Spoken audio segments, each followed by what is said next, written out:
ഇറാനെ America ആക്രമിച്ചാൽ Russia ഏത് തരത്തിലായിരിക്കും ഇറാനെ സഹായിക്കുക എന്നുള്ളത് രാഷ്ട്രീയ വൃത്തങ്ങളിൽ വലിയ രീതിയിലുള്ള ആകാംക്ഷ ഉണ്ടാക്കുന്ന കാര്യമാണ്. വെറും ഒരു നയതന്ത്ര ബന്ധമുള്ള രാജ്യമല്ല ഇറാനും റഷ്യയും തമ്മിൽ. വലിയ രീതിയിലുള്ള സൗഹൃദ ബന്ധമുണ്ട്. യുദ്ധോപകരണങ്ങൾ പരസ്പരം കൈമാറാറുണ്ട്. അത് പല ഘട്ടങ്ങളിലും അതവർ പ്രകടിപ്പിച്ചിട്ടുമുണ്ട്. ഉക്രൈൻ യുദ്ധവുമായിട്ട് ബന്ധപ്പെട്ട് വലിയ സഹായങ്ങൾ ഇറാൻ റഷ്യക്ക് നൽകിയിട്ടുണ്ട് എന്നുള്ളത് ലോകം സാക്ഷ്യം നിന്ന കാര്യം കൂടിയാണ്.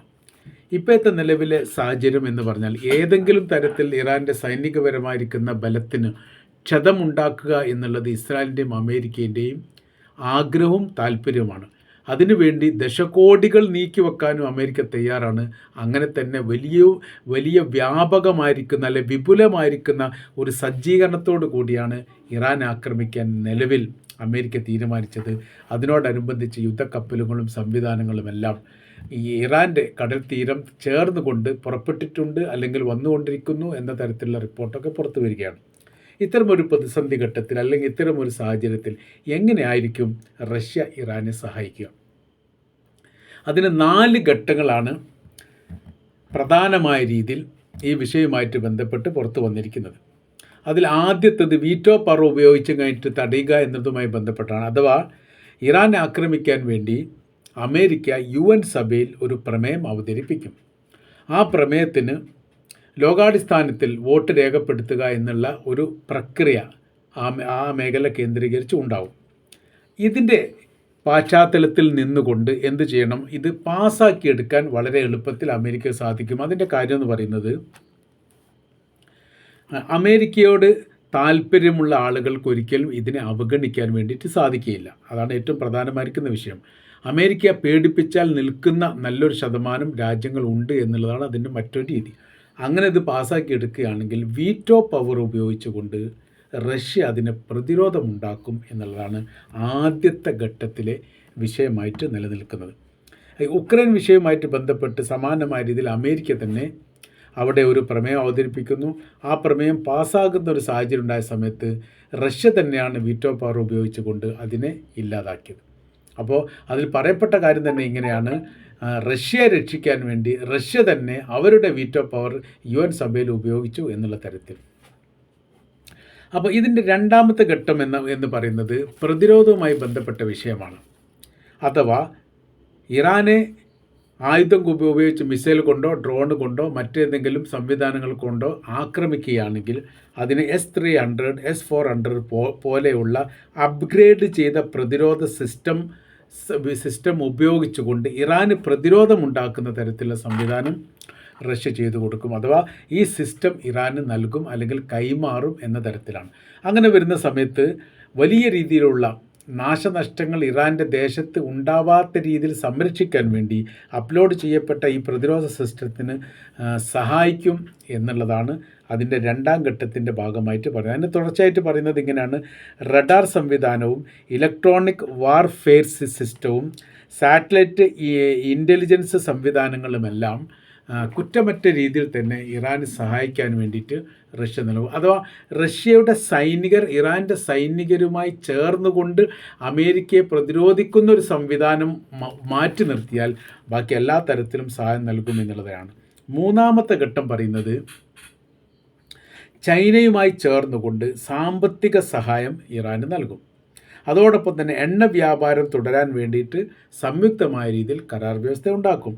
ഡോളർ ഒഴിവാക്കിക്കൊണ്ട് ട്രേഡിംഗ് സംവിധാനം അവരവരുടെ കറൻസിയിലോ അതല്ലെങ്കിൽ യൂറോപ്യൻ കറൻസിയിലോ മാറ്റുന്നതുമായി ബന്ധപ്പെട്ട കാര്യത്തിന് പ്രാധാന്യം നൽകും.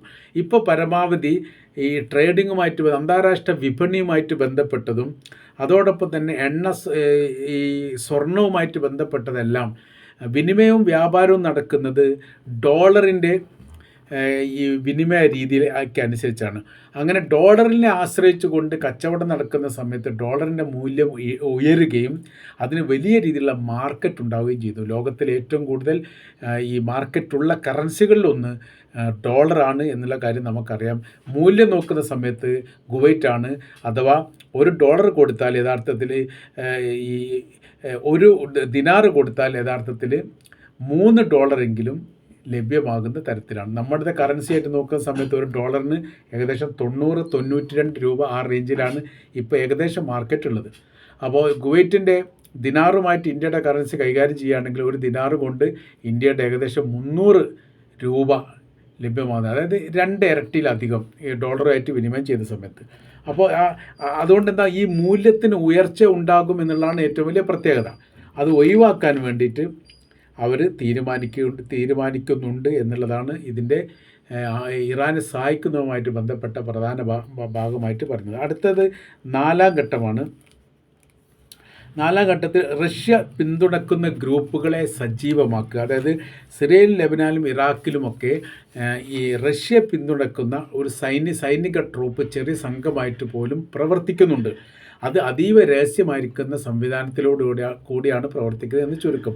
ഇവരെ സജീവമാക്കി കഴിഞ്ഞാൽ പിന്നീട് എന്ത് ചെയ്യാൻ പറ്റും? പ്രോക്സി യുദ്ധങ്ങൾ സംഘടിപ്പിക്കാൻ വേണ്ടിയിട്ട് വളരെ എളുപ്പത്തിൽ സാധിക്കും. അതിൻ്റെ സംവിധാന കാര്യങ്ങൾ ഉണ്ടാക്കും എന്നും ഇതിൻ്റെ കൂടെ ഈ വിഷയമായിട്ട് ബന്ധപ്പെട്ട് പറയുന്നു. ഇത് പിന്നെ അടുത്ത വിഷയം പറയുന്ന കാര്യം ഇങ്ങനെയാണ്: യുദ്ധം ഉണ്ടാവുകയും യുദ്ധം നീളുകയും ചെയ്യുക എന്നുള്ളത് റഷ്യയുടെ ആവശ്യമായിട്ട് തന്നെയാണ് നിലനിൽക്കുന്നത്. അപ്പോൾ എന്തിനാണ് റഷ്യക്ക് യുദ്ധം നീളുക എന്നുള്ള ആവശ്യമെന്ന് പറഞ്ഞാൽ അതിൽ പറയുന്ന കാര്യം, ഉക്രൈനിൽ നിന്ന് ലോക ശ്രദ്ധ തിരിയാൻ വേണ്ടിയിട്ട് ഇത് വലിയ പങ്ക് വഹിക്കും. ഗസയും ഇസ്രായേലും തമ്മിൽ രൂക്ഷമായിരിക്കുന്ന യുദ്ധം നടന്നിരുന്ന സമയത്താണ് യഥാർത്ഥത്തിൽ ഉക്രൈനെതിരെ വലിയ രീതിയിലുള്ള മുന്നേറ്റം ഉണ്ടാക്കാൻ വേണ്ടിയിട്ട് റഷ്യക്ക് സാധിച്ചത്. സമാനമായ രീതിയിൽ ഇറാനും തമ്മിൽ യുദ്ധം ഉണ്ടാകുന്ന സ്ഥിതി വന്നാൽ വലിയ ഇടപെടൽ യുക്രൈനുമായിട്ട് ബന്ധപ്പെട്ട വിഷയത്തിൽ റഷ്യക്കുണ്ടാക്കാൻ സാധിക്കും എന്നവർ മനസ്സിലാക്കുന്നു. അതോടൊപ്പം തന്നെ എണ്ണവില കുതിച്ചു ഉയരാനും സാധ്യതയുണ്ട്.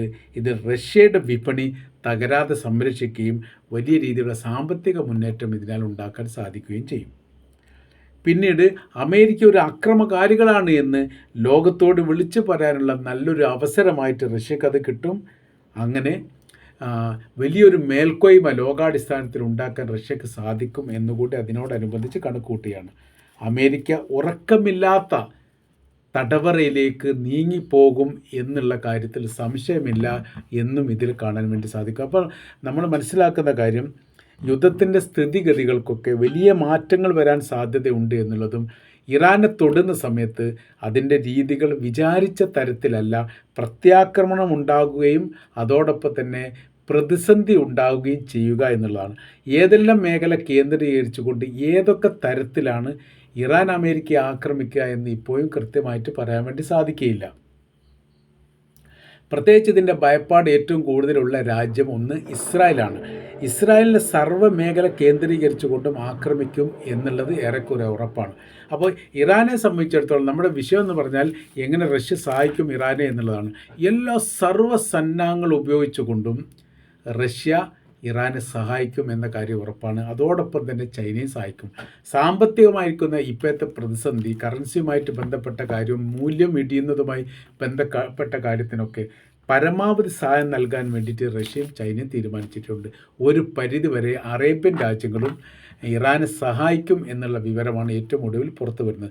അതിനവർ പറയുന്ന കാര്യം, ഇറാൻ എന്ന് പറയുന്ന രാജ്യം ഭൂമുഖത്ത് കൃത്യമായ രീതിയിൽ നിലനിന്നിട്ടില്ലെങ്കിൽ അതിൻ്റെ ഭവിഷ്യത്തുകളും പ്രയാസവും ബുദ്ധിമുട്ടുകളും അനുഭവിക്കുക അറബ് രാജ്യങ്ങൾ തന്നെയാണ്. അറേബ്യൻ രാജ്യങ്ങളുടെ അഭിമാനകരമായിരിക്കുന്ന അസ്തിത്വം നിലനിർത്താൻ ഇന്ന് ലോകത്ത് ശേഷിക്കുന്ന ഒരേ ഒരു രാജ്യത്തിൻ്റെ പേര് ഇറാനാണ്.